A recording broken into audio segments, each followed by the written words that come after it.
It's a beautiful day. It's a beautiful day. Got my dogs right outside. Have the door here.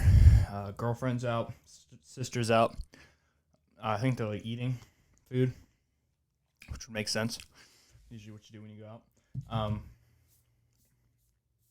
But yeah, I want to give a few quick shout outs real quick before I start this episode. These are just people who've been showing a lot of love on the Instagram. Michael Lab Show. I don't know if you guys have been there before to check out the I just post like the preview of each podcast up there. But three people in particular who has been showing mad love. Spirited Thoughts. So SPIRITED _thoughts THOUGTS. They say, I really like your podcast. Randomly goofy with some definite knowledge. Can tell you read a lot of books. Big shout out to you. Thank you so much for the comment on the Instagram. And another one from T with Flaw, some Soul Sisters. T with Flaws. T with Flaw, some Soul Sisters. They said, we love the realness of your podcast. Great work. Thank you so much to you two for showing love on the last post I made. That was on episode 54. It was that post. Thank you so much for the support and reaching out and telling me how much you do appreciate it. Sometimes when you get going in ventures like this, you can get a little isolated out there in the cosmos of the world when you're uploading so much and you're just working so much on other things. I don't ever feel like what I'm doing is a waste. I've never felt like that for 1 second. But I will say every once in a while when you start going, especially when you're in my position, you're uploading so many different episodes, it can kind of feel like it's repetitive. So it's always a nice break in the monotony. Not the monotony, but it's always a nice break in the structure when somebody reaches out and says something positive about your page. I'm eating chocolate. Update on the diet. So a lot of stuff, it's actually this month is carnivore month.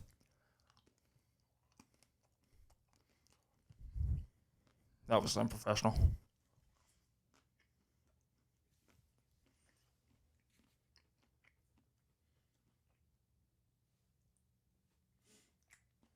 That was soil.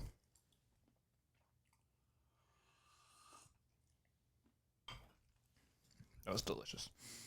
So this month's actually carnivore month, and what carnivore month is?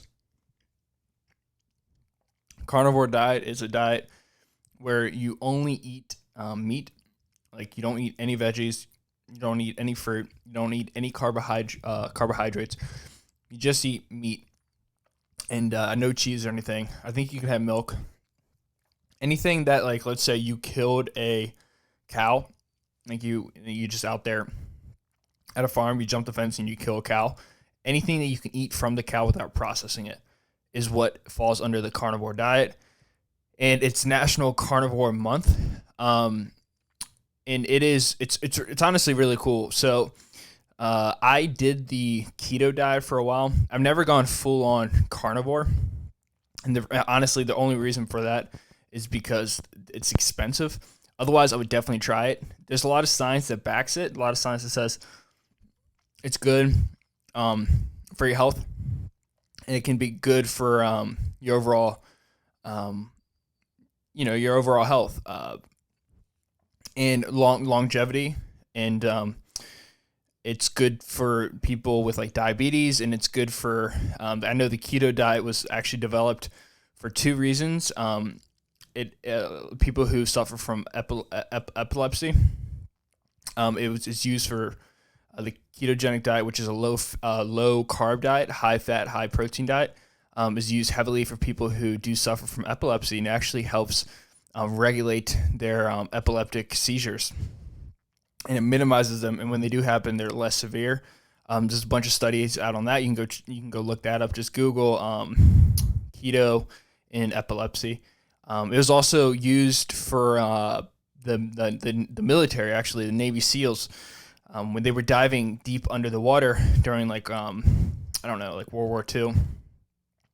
They were trying to figure out like the best possible way to stay under the water for the longest amount of time, even with having oxygen tanks, and nothing was really working out. And then they started using the ketogenic diet, and what it did was allow their individual cells to hold oxygen longer for a longer period of time. And this could be total bro science, but this is what I've heard, and I've never really done in-depth research, but I have looked it up. And like I said, it could. I'm almost 100% positive epilepsy is true, but the Navy SEALs, I'm like 99% positive that they used it and it allowed them to actually survive longer in the water before they had to come up to regenerate the oxygen. And obviously that would give them an advantage because they stay under the water longer, follow through on their strategic planning on a longer time frame, and ultimately kill the enemy quicker, or accomplish their mission at a more rapid pace. But yeah, so my diet, I'm not really on keto or carnivore, but I do think it's cool that there is a carnivore month. I know there's a lot of backlash from the vegan community about it, but that's obviously that's always going to be there. Just like if there's a vegan month, there's pro meat eaters who are going after vegans for doing that. But at the end of the day, humans are herbivores and we're made to eat plants and meat. And I think when you have a combination of both, that's the healthiest. I take that stance much rather than I take the stance of an extreme left or right, whether it be no meat or all meat. I think right in the middle is perfect. And that's something that have implemented within the past 2 weeks. I had a few extra calories this past weekend, but the way I diet, which is I don't think it's like special at all. I do get a lot of people who do ask me how I diet. And this is the way I used to do. I used to do ketogenic diet for like the first month. And what that allowed me to do was to break the addiction of food. So I noticed a lot of time when you're eating, I'm going to try a new thing where I'm not going to write in my notebook as I'm going because I think that can distract me at times from what I'm actually saying. So I don't want to do that. But every time I diet, I used to like cleanse myself. And by doing that, I didn't actually take the other technique, which a lot of people do, which is they just eat fruits and vegetables and they drink like juices and stuff, and that cleanses their body, at least in theory.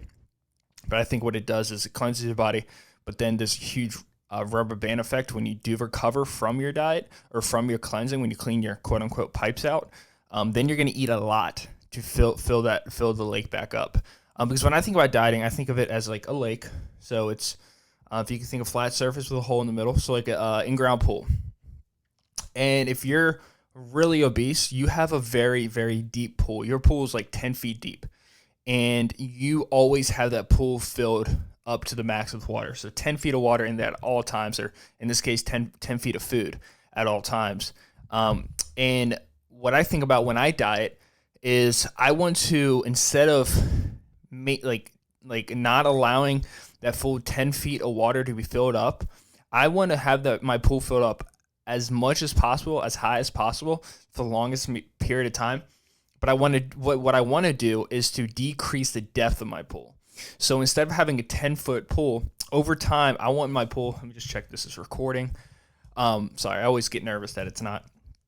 But over time, I want my pool to go to the depths of 5 feet. So how do I do that? How would I obtain a pool that's, instead of 10 feet, which is the beginning weight, to 10 feet, down to 5 feet? Well, you can't do crash diets. And this is, if you can think of my analogy, is if you crash diet and you lose 80 pounds in 3 months, what is that going to do?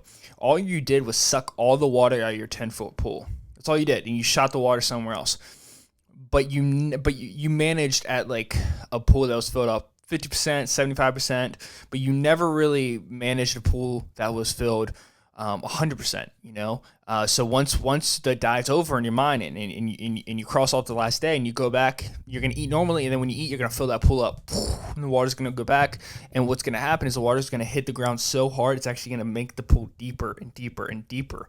And in my head, that's how I think about when I'm dieting. When I'm dieting, I shouldn't be doing that. But if I've rebounded diet before, and I've done it where I've crash dieted before, and I always get heavier the next time, and then it's harder for me to diet again. Because, scientifically, you're messing up your metabolism, right? And then if you can think about the analogy, you're also making your pool deeper and deeper and deeper. So how would you develop the ability to keep your pool at a moderate depth, 10 feet, start off at 10 feet. And let's say by the end of your diet, you're dealing with an 8-foot pool, instead of a 10-foot pool, a pool that when it's 8 feet, you can balance it out when it's 50%, even when it's 100%. And then you get down to like 20% full. That's the ultimate goal. You want to have a lighter or a shorter depth of a pool and maintain it as it's filling up and letting out, filling up and letting out. So at the beginning of a diet, what I used to do is I used to do the keto. I would hop on keto and honestly, this is not a bad idea. I might still do it. Maybe not this diet, but a diet next year or whatever. Or I might film everything next year for YouTube. But what I found ultimately that helped me the most is I would do the keto. And why would I do keto? And I know there's a lot of backlash on even saying that 4-letter word. People freak out, but I think the people who freak out are the people who've never done it. I think if you do it, you realize how great it can be. So I do it for about a month, so about 4 weeks. So 2 weeks you're in the keto flu, and after 2 weeks, 2 to 3 weeks, after 2 weeks for me, you're out of the keto flu and you're good. You have sustained energy. You're not taking in carbohydrates, so your insulin isn't spiking all day. Your blood pressure is going up and down, up and down, up and down. You just have a steady state of energy, and you get to drink like bulletproof coffee or butter coffee, as they now call it, which is just coffee, black coffee, with butter and sugar, or not sugar, just butter and black coffee. You can add some MCT oil if you want to. I add Splenda. I don't know if you should, because Splenda can spike your insulin, but I do like to do that. And what that does is it trains my body to eliminate cravings. And I think it's so much easier to follow a keto-stricken diet because there's no questions about it. Once you learn about what a carbohydrate is, it makes the world so much easier, so much clearer. I think the most confusing thing about dieting is that you don't really know what to and what not to eat. So when you stricken yourself to just proteins and fat, you can be like, oh, can I have this fruit? No, you can't, because it has this much sugar in it. And ignore when people say it's a natural sugar.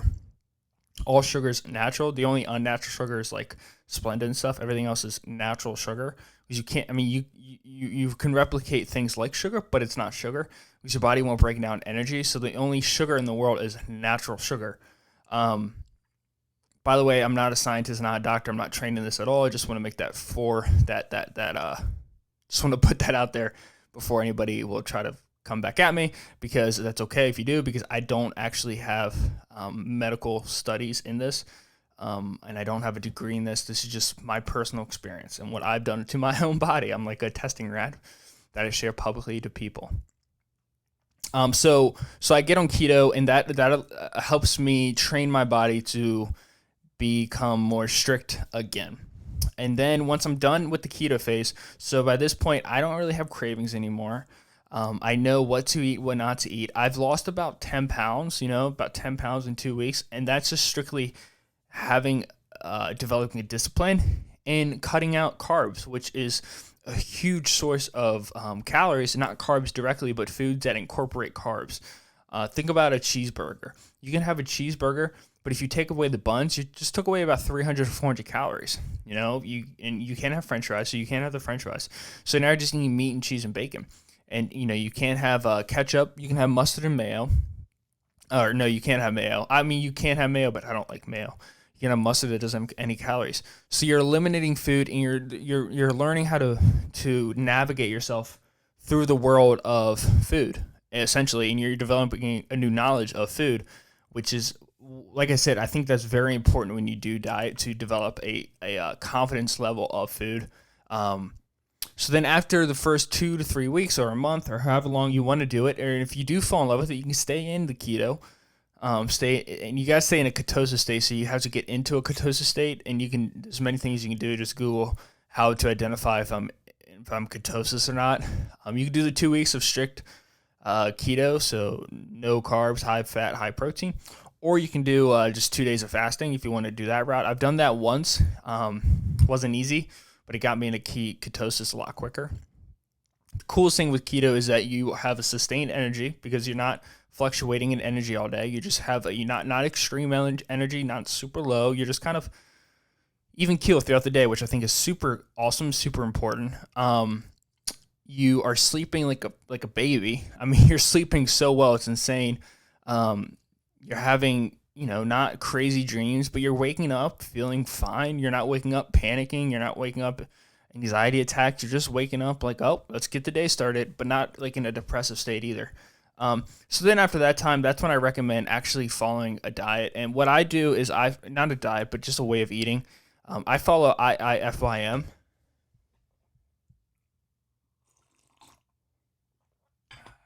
which is talking Splenda. I have 3 Splenda right now and coffee, with a half an ice cube. IIFYM is something that's been going on forever. Now, I don't know, 20 years. It really became popular on social media, specifically Instagram and YouTube. And what it is if it fits your macros. So there's 3 sources of energy. And if I'm repeating myself, I apologize, but I do think that there's new listeners, and I think if there's one thing I do know, it's how to lose weight in a controlled sense, and to do it with like a switch. Like, once you choose to lose weight, I can get you to do that pretty easily.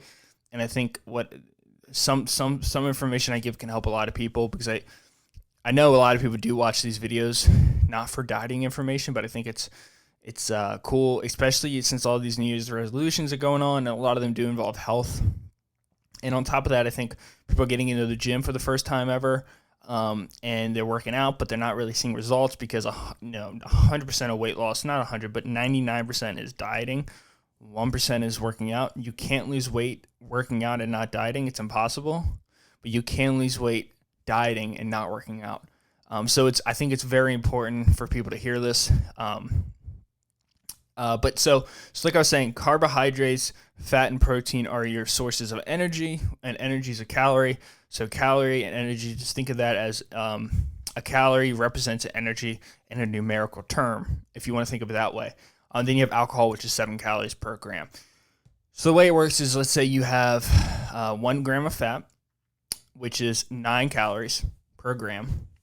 Carbs and protein are both 4 calories per gram. So that's why people say don't eat that much fat. And the reason why you don't eat that much fat, you can eat the same amount of fat per, like, weight wise, like per gram. But it's going to be like a half gram of protein or a half gram of fat's going to equal about roughly 1 gram of protein. So it's just more dense. So you can't eat like so much weight wise. You just got to balance it out and understand that butter is so much more dense in calories than a carbohydrate in a protein gram. So I think that's really important whenever you do set up a diet. So once you break down all those, you can figure out what type of person you are. And by the time you get out of keto, you probably won't be craving carbohydrates that much. You're going to notice your health is better. You have a much more even keel energy throughout the day. And you're going to feel, honestly, I felt just like a better person overall. Like you're constantly stepping out of a hot shower. You just feel relaxed. So then you have a diet and you're sitting down. You're like, okay, now what do I do? Well, there's many ways you can approach this. Honestly, people make it so complicated. It's not complicated. I would just Google base calorie expenditure calculator. Pull it up. It's going to ask you for your age, your weight, your height, and all this information. Your activity level. Just make sure you're really honest on everything. Don't, like, if you weigh 230 but you feel like crap, and so you lie and you say you weigh 210. Well, it's going to give you a calorie expenditure that's higher. You're going to start from there, and you're going to maybe put on weight, or you're not going to lose weight as fast as you want or as steady as you want. And you're going to be inconsistent. So just be honest with yourself. A lot of dieting, a lot of anything that betters yourself, including therapy or dieting or whatever it is, going to the gym, is being honest with yourself, going to good grades in school. Are you going to class? Are you studying for class? Are you doing the homework? A lot of it is just being honest with yourself. So you got to look yourself in the mirror and you got to be honest with it. Are you active? Are you actually working out 6 days a week? Or are you working out, 6 days a week, but you're only actually working out 3 days a week? The rest of the time you're just in there talking. Or you went to the gym, but then instead of going to the gym, you went there for 10 minutes and then left and went to Chick-fil-A. And you said you worked out. So you just got to be really honest with yourself for this step.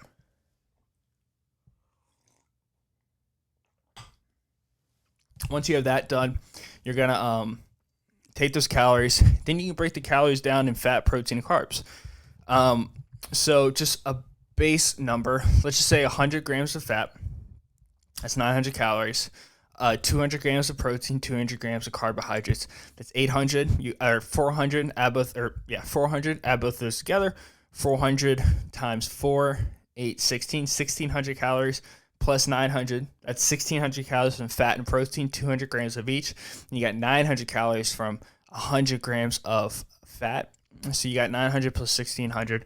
So you got 2500 calories. And let's say your base calorie expenditure is, it's for you to maintain your weight, and inferring or assuming that you're working out 5 to 6 days a week, that you're 6 foot and let's say 200 pounds, and you're a girl or you're a guy. You're 6 foot is tall for a girl, and yeah. So let's say you're 6 foot, 200 pounds, you're a guy, and your base calorie expenditure is 2,700 calories. Now, 200 calories, you eat that for a week, you're gonna lose a decent amount of weight. So you might want to step it down to 2,600 calories.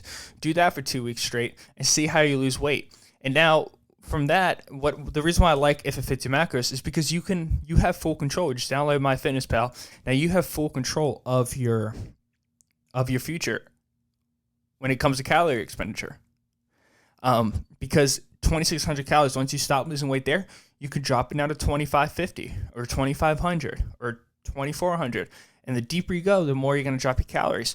And also, so you have full control, and you're always going to understand, man, my diet's just not working. Well, no, it's not working because you have hit a weight where your body is the energy that's taken in is using to maintain. You need to drop your calories.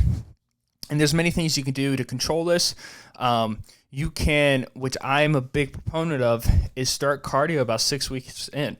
Do 2 sessions a week at 20 minutes on the stairs, on the Stairmaster. That's going to put you in a deeper calorie deficit. You can do that. You can add cardio before you drop your calories if you don't want to drop your calories because you like eating, Or you can start intermediate fasting, which I think you should do from the beginning. So don't eat until noon. Stop eating at 8. So have an 8-hour window of eating.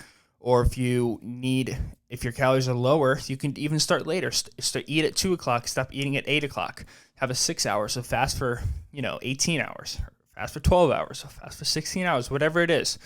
And you're going to realize that doing all that with your cardio and implementing it at the right time, not just starting out with an hour a week or an hour a day for 4 days a week, that's going to kill you.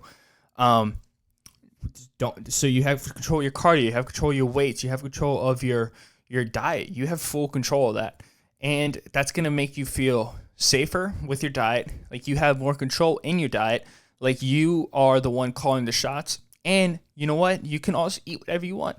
Let's say you're 6 weeks in and, it's Friday night and it's your dad's birthday. And everyone's going out to the steakhouse, the Outback Steakhouse.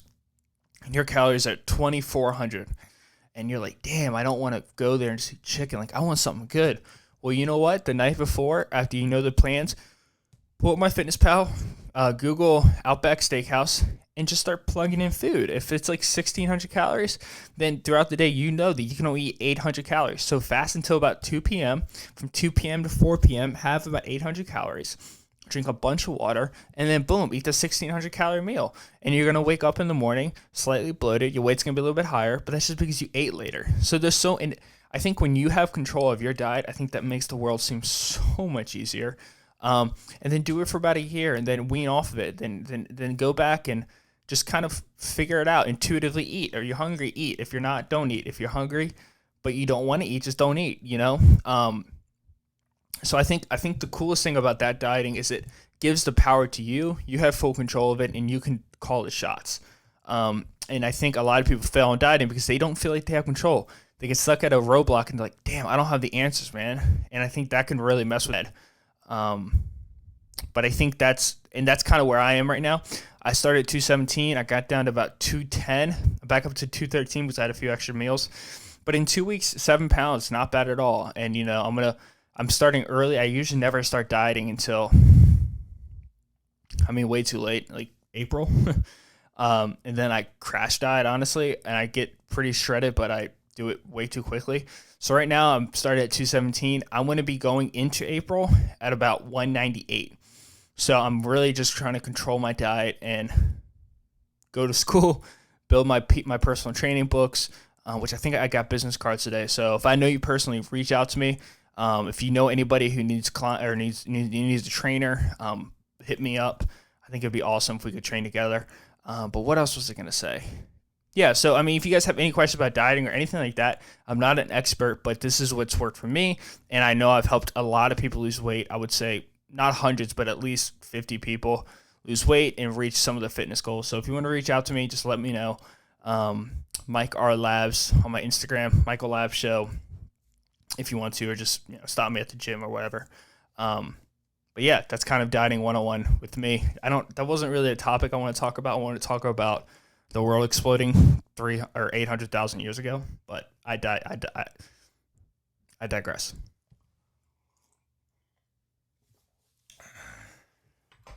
But yeah, so I always get so fascinated with like drama, and sometimes I get way too much into it.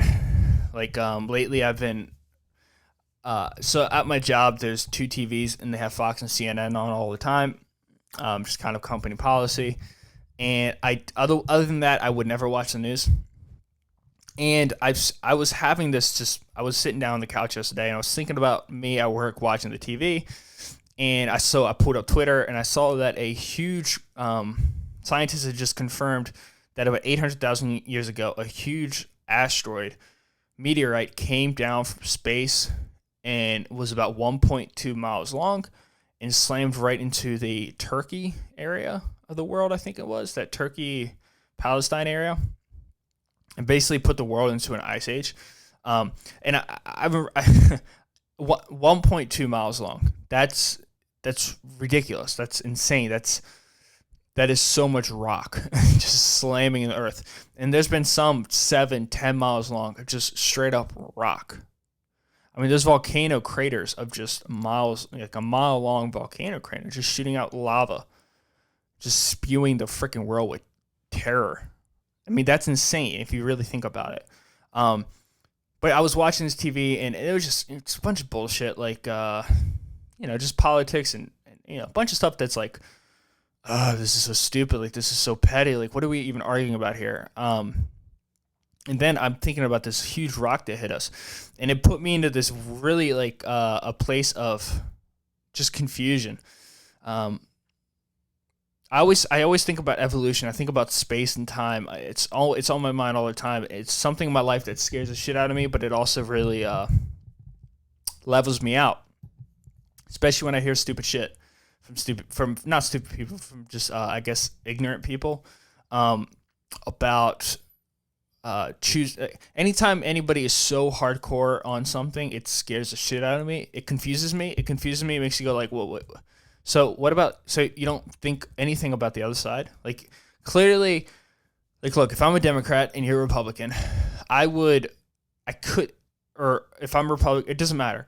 But I couldn't completely dismiss your opinion on anything because objectively, I can look at you and there's a million other people that think like you. So. Are all you crazy? I could make a case that maybe you're crazy, maybe he's crazy, maybe your sister, brother, dad, mom is crazy.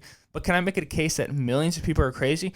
Or is this something that I'm missing out on? Is there like a common link that all of us are just not understanding? But anyways, I'm thinking about this stuff all the time.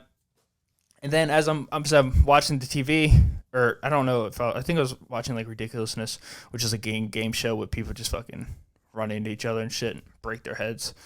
It's actually a hilarious TV show. I highly recommend it. I'm sure you guys have seen it. But there's all this just like chaos going on in the world all the time. There's always drama. Because there needs to be drama because drama is the number one it's the number one company of employees. Drama. Money. And because where there's drama, there's money. And when there's money, there's lawsuits. And when there's lawsuits, there's lawyers. And there's lawyers, there's judges. The judges is courthouses are builders to debate the courthouses. It's just, you kind of see what I'm putting down. Teachers to teach the lawyers how to be lawyers. Schools to supply those teachers with education and to supply them where to teach. And where are you going to get the education? You need insurance. You need tax collectors. It's kind of hilarious when you think about it. But as I'm sitting there, I'm starting to think about this huge rock. And I'm thinking about just 800,000 years ago, whatever was walking the earth, humans maybe, I don't know, like our primates, like chimps, whatever's walking the earth, they got up one day, they're going out to collect the bananas, if they're chimps or gorillas or I don't know. Let's just say they were going out to attack a hippo, and it was a crocodile. And they're just swimming along with their freaking dinosaur mouth, and they see a hippo, they're swimming up on it, about to eat this hippo, but mind you, hippos also are like the deadliest animal, I think, in Africa and maybe the world. Like, they kill all the humans. Like, they eat all the humans. They commit infanticide all the time. So do dolphins. So do humans. People forget about that. There's plenty of humans that kill their own babies. We also abort our own kids too, which I don't know if animals, like, I'm sure animals in the animal kingdom do that, but I know humans, we do that all the time. And I think a lot of that, trash me so loud. I don't really know the science behind that, but I think a lot of it has to do with consciousness. And since we have the ability to think about the future, and we can think about the future near upon us and how we're going to feel in the future, and am I going to get sick if I go to Africa, and I pick up Ebola, or if I pick up whatever it is. Like, do I have measles? Do I have cancer? We can think about our future. I'm not in school. I don't have a good education. I'm pregnant. Fuck. What does that mean about my future? So you have that consciousness too. So what's going on right now, you can predict the future. We can argue what makes you conscious and when do you have a conscious, but since we have that ability to think about the future in a predictable way, and we have a consciousness to know how we feel and how someone else's feels, and how is our baby going to feel? How is our kid going to feel? And if we look at that, we say, no, I can't support a kid right now. Shit, what do? We abort our own kids, right?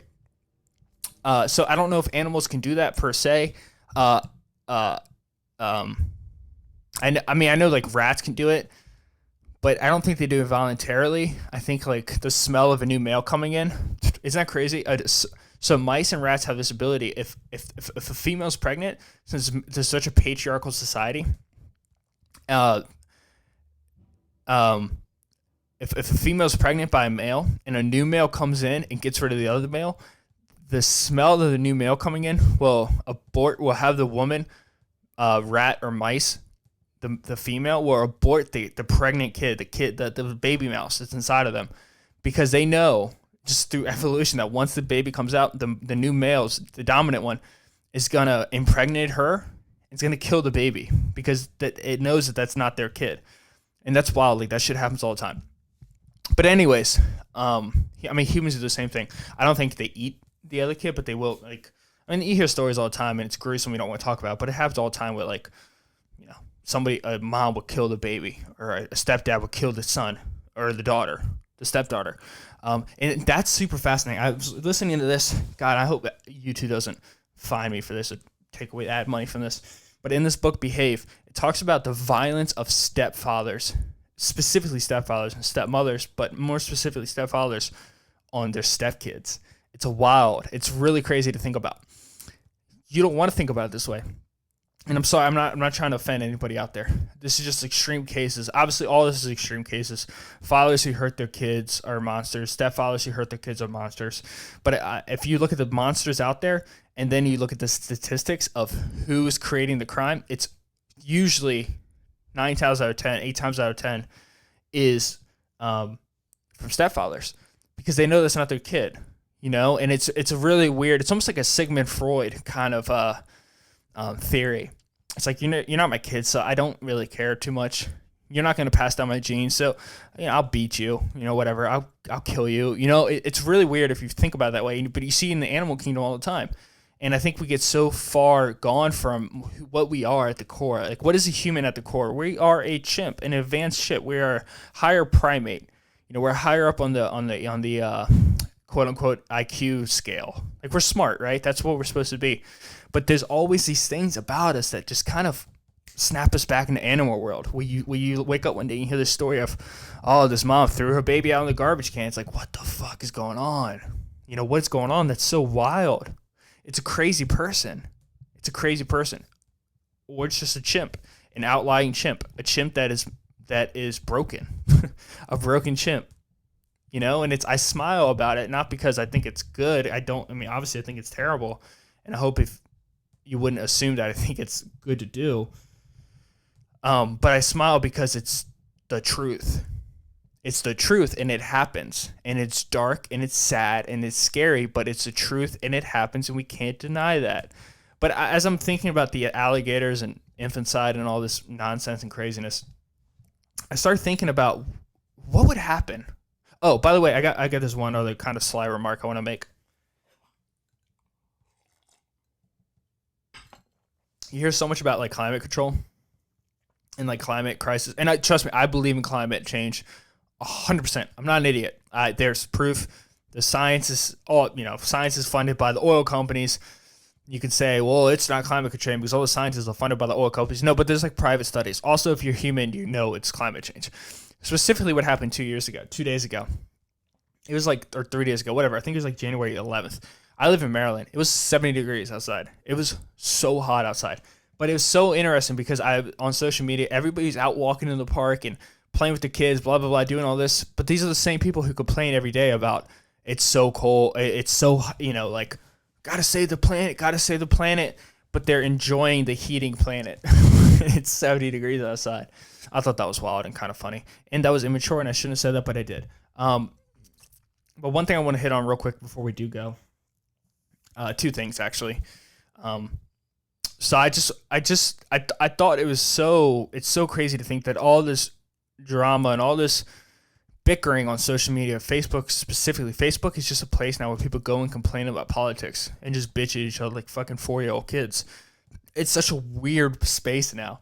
And Twitter's the same way, except Twitter's just outcries and usually tended to be like the far left, right? And that's weird that I even speak like the far left, the far right. Who gives a shit? But like we got in this place now where we're all just a bunch of preschoolers with phones, and we just complain about the world. But none of us have solutions to anything, including me. I don't have solutions. I think the best solution is just be kind to each other, treat everybody like a human, and don't assume somebody's personality off first impressions, which is something that I know I have to work on very, very hard, and I try very, very much to fix it, but it's something that like I said, I struggle with it, and because I think it's a defense mechanism, because I think I've been walked on a few times by a few people in my life that I do it now. I have a few friends, and I don't hang out with people, and it's something that I do want to try to fix about myself, and it's something I'm trying to fix about myself. Letting people into my life, and the few people I do have in my life, trust me, they know that they're there and they're there to stay because I love those people, and those people are never leaving my side ever because I care about them so much, and they know that. They know who they are. But all this shit that's going on every day about the news, about this, about that, but bombs here, bombs there. 800,000 years ago, a 1.5 mile wide meteorite came out and just blew up the whole world. Just blew up from under us. It had to repopulate. I think the study is showing that like human population only got down to like a few thousand. Imagine that. Imagine the humans walking around for the next 300 years had all the incest. That's fucked up. I shouldn't have said that. But dude, it's just, I don't know. There's so much nonsense going on in the world. Just think about what we are. Just think about who we are and how insane it is that there's even life on this planet. And think about how futile our future is, and how at any moment a huge bomb or a huge rock thrown from an alien, space, whatever, could just fall out of orbit and just crash and just blow our whole existence up. Everything that we've created, everything that we have done, everything that we've invented, all the superstars, all the inventors, all the gods, all these made-up theories of gods that we have, Jesus, Allah, it doesn't matter what it is, all this craziness that we have, capitalism, money, paper money, whatever it is, could just end like that. Boom, blow up so quick, and we'd be done. So the super volcano could just blow up in Yellowstone, we'd be done.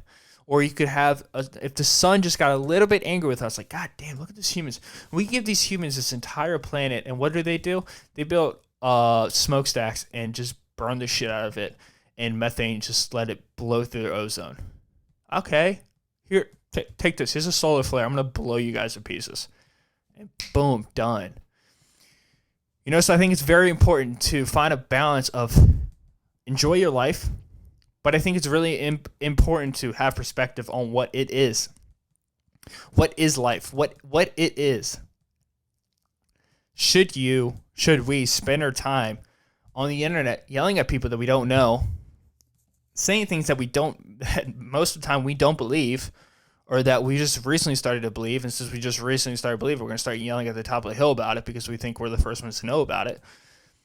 And I think it's time for most of us, including myself, to really look inward and see what is actually important and just how insignificant we can be.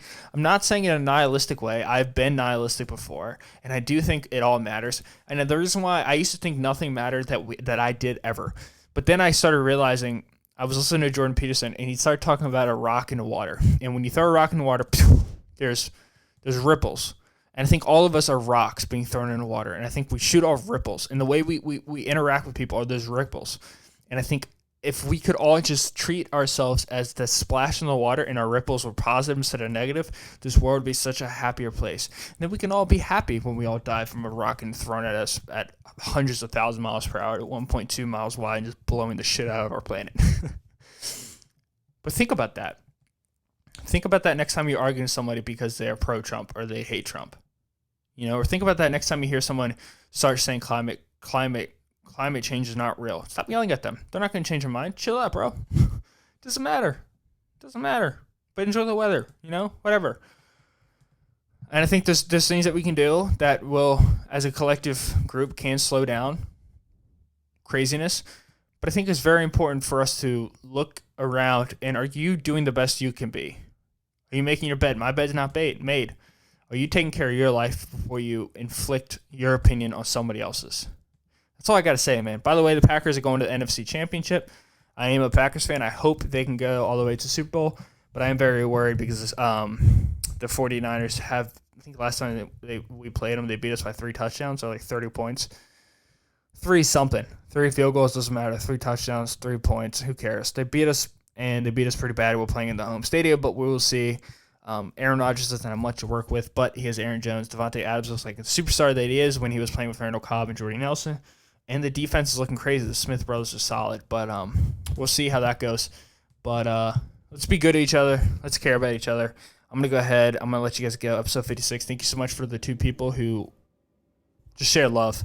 I'll catch you guys on episode 57 on Thursday, hopefully. If not, on Tuesday. But see you guys so much. Have a great, beautiful day.